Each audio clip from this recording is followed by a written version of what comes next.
Good evening. Thank you for joining us here on the Evening Review Show this evening. My name is Jemima Biekus, your host. Let's have a look at today's headlines.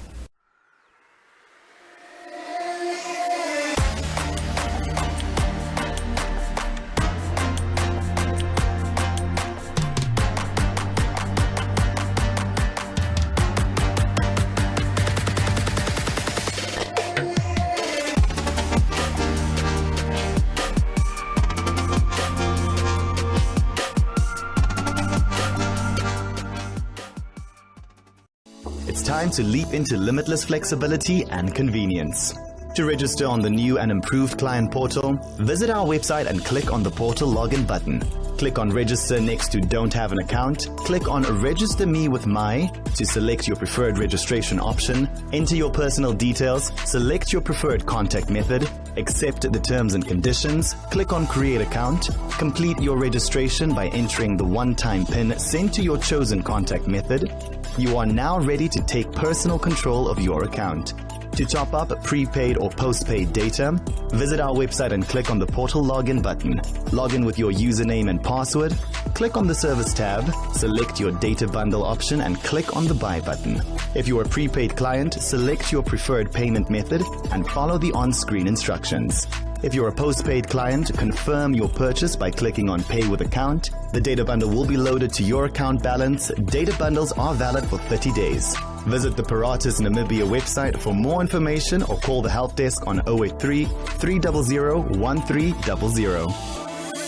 Always prepared. Paratus.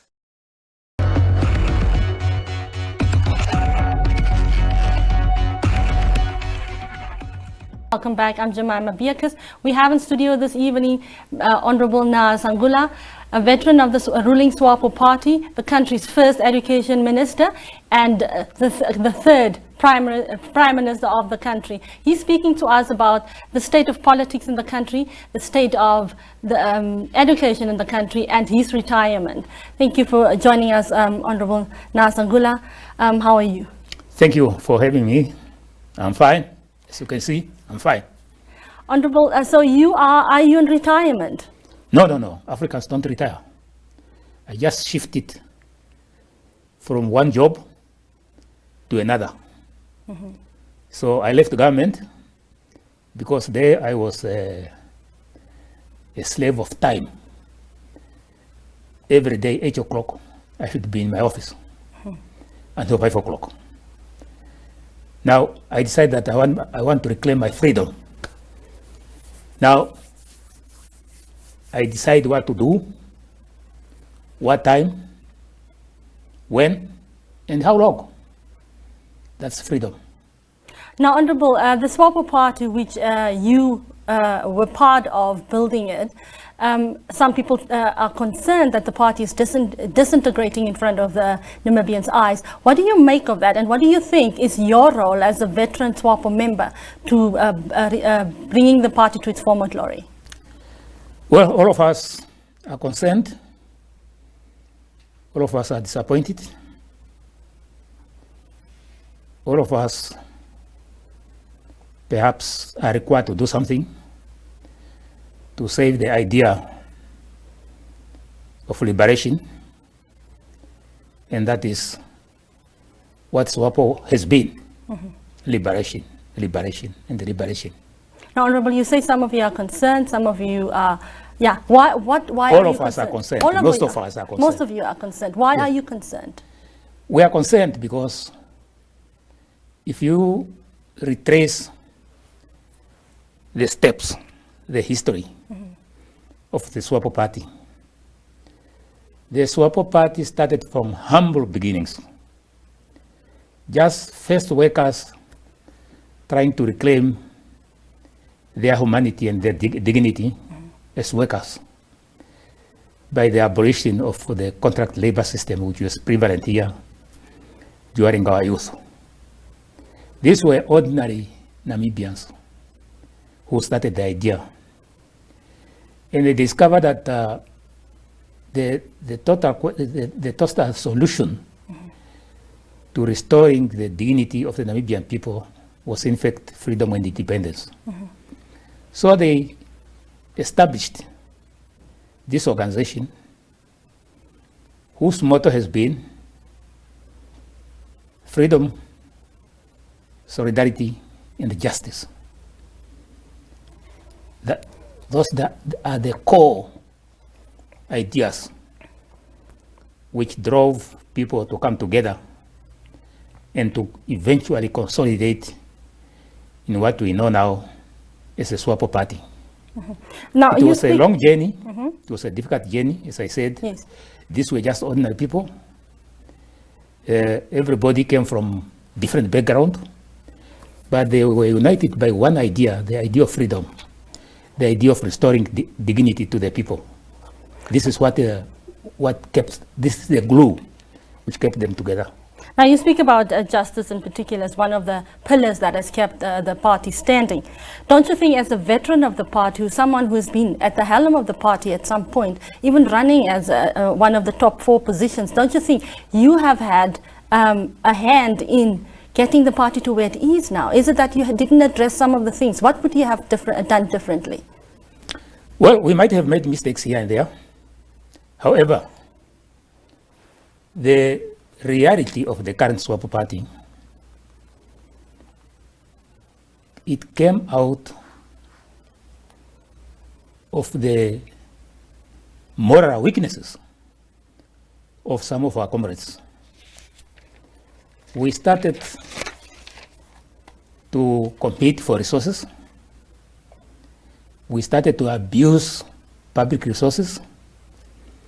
We started to empower ourselves rather than empowering the broad masses of our people.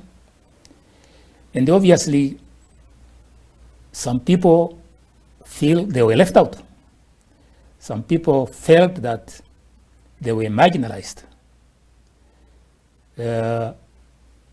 Under such circumstances, obviously, there will be contestation of ideas. Unfortunately, we were not able to manage the differences. I always say that leadership, especially in Africa, is actually the management of differences. Because we come from different backgrounds, we have different expectations, we have different fears and hopes, and this need to be managed, at least using the ideals which were central to the building of the Swapo movement, as I said, freedom, justice, and solidarity, freedom, and justice. Those ideas are the key.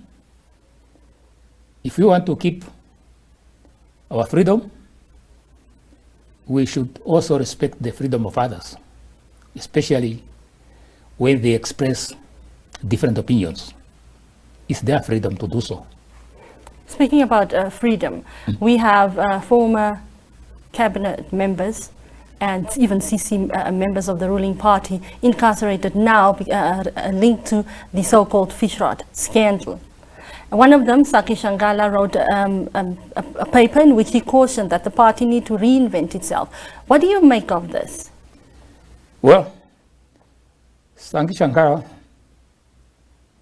has no moral grounding to tell other party members what are the issues in Swapo. Yes, some of the things he say are true, but some of the things he is trying to advance are marginal to the problem we have, because himself and his friends are the ones who have damaged the Swapo brand.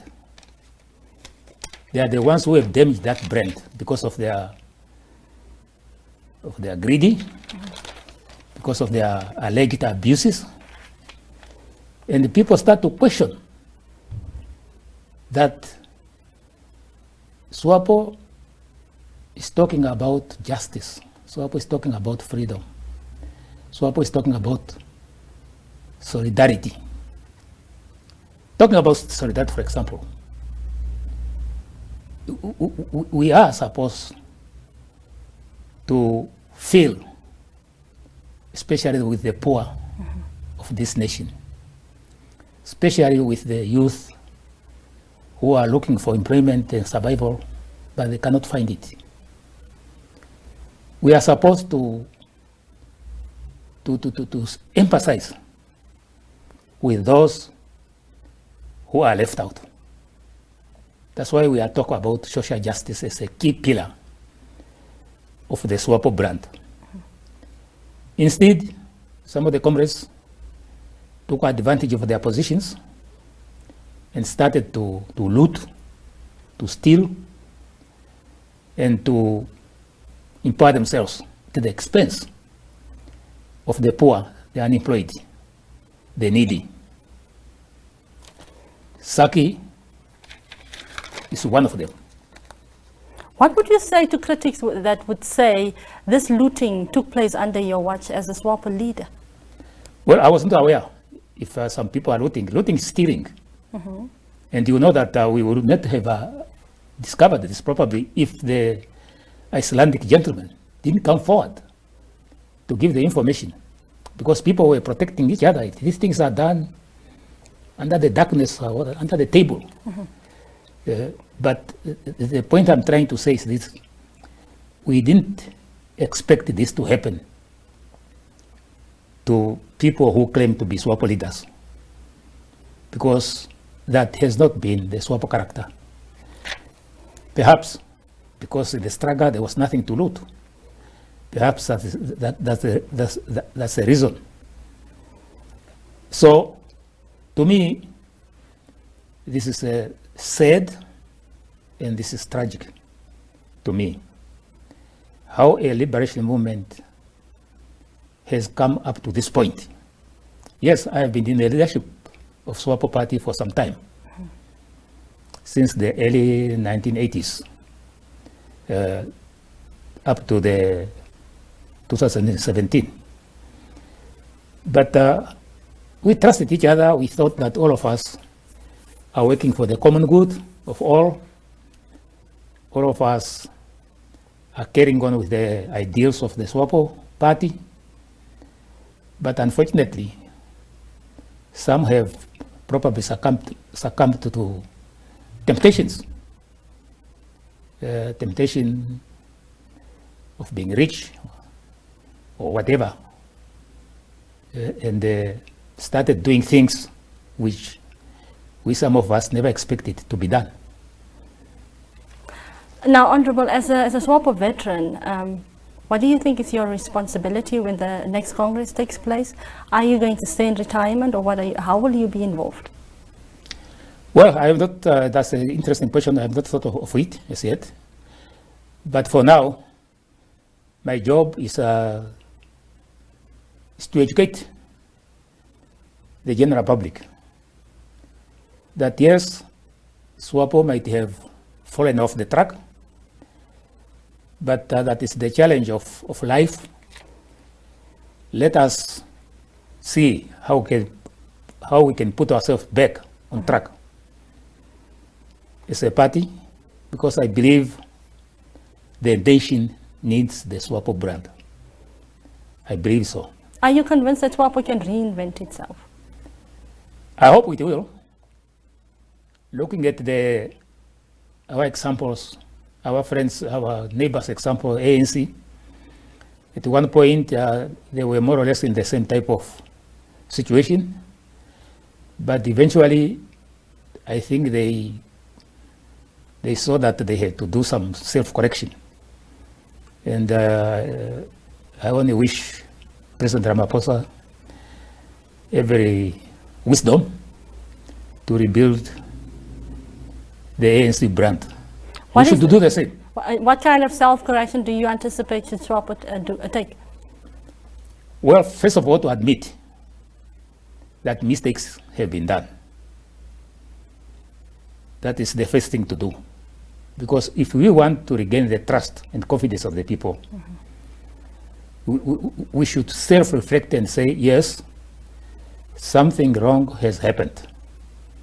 And I hope that the courts will also help to educate the public.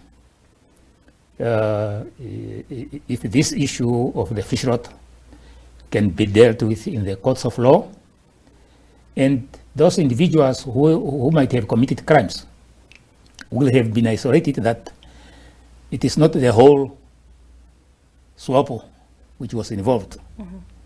These were perhaps just the misguided individuals who were doing this.